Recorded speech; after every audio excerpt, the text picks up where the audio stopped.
வணக்கம் மக்களே, நான் உங்க ஈரோடு பிளாக் பாய். இன்னைக்கு எந்திரிச்சோனையே நானு வேலை எல்லாமே முடிச்சுட்டேன். தோட்டத்துல இருந்த பூக்களையும் பறிச்சு வீட்ல அம்மாகிட்ட குடுத்துட்டு வேலைக்குமே லீவ் சொல்லியாச்சு. ஏன் அப்படின்னு கேட்டீங்கன்னா, ஈரோட்ல இருந்து கிளம்பி நான் தஞ்சாவூருக்கு போகறதுக்காக இன்னைக்கு நைட் பிளான் பண்ணியிருக்கேன். ஸோ 2 டேஸ் லீவ் சொல்லிட்டு கார்டனிங் ஒர்க் எல்லாத்தையுமே காலையிலேயே முடிச்சுட்டேன்.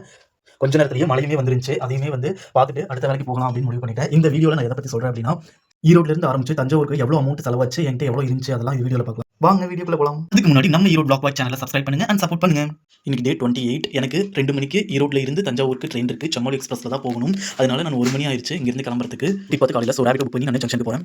ஒரு வழியா ஜங்ஷனுக்குமே வந்தாச்சு. இங்க ஈரோட்ல இருந்து தஞ்சாவூருக்கு ட்ரெயின் டிக்கெட் எவ்வளவு அப்படின்னா 85 ரூபீஸ் ஆகுது. ஈரோடு ஜங்ஷன்ல ட்ரெயின் 2 மணிக்கு ஆரம்பிச்சு காலையில 6 மணிக்கு தஞ்சாவூர் சேர்ந்துரும். அங்கிருந்து வாக்கிங் டிஸ்டன்ஸ் தான் தஞ்சாவூர் பெருவுடையார் கோவில்.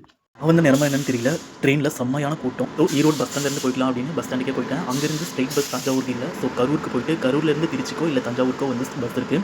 351 தஞ்சாவூருக்கு போயிட்டு ஒரு செட் பூரி ஆர்டர் பண்ணி சாப்பிட்டு எனக்கு காலையில் சாப்பாடு சாப்பிடல. அதுக்கப்புறமா வெளியில் நியூ பஸ் ஸ்டாண்ட்லேருந்து பஸ் இருந்துச்சு தஞ்சாவூருக்கு, ஜஸ்ட் வாக்கிங் டிஸ்டன்ஸ் கூட. தஞ்சாவூர் போனதுக்கப்புறம் அங்கே என்ன நடந்துச்சு அப்படிங்கிறத பார்ட் 2ல் பார்க்கலாம். அங்கே நிறைய விஷயங்களை நம்ம அனுபவப்பட்டிருப்போம். நம்மளுடைய தமிழர்களுடைய பாரம்பரியத்தையும் அதில் இருக்கக்கூடிய அற்புதங்களையும் அடுத்த வீடியோவில் பார்க்கலாம். நன்றி.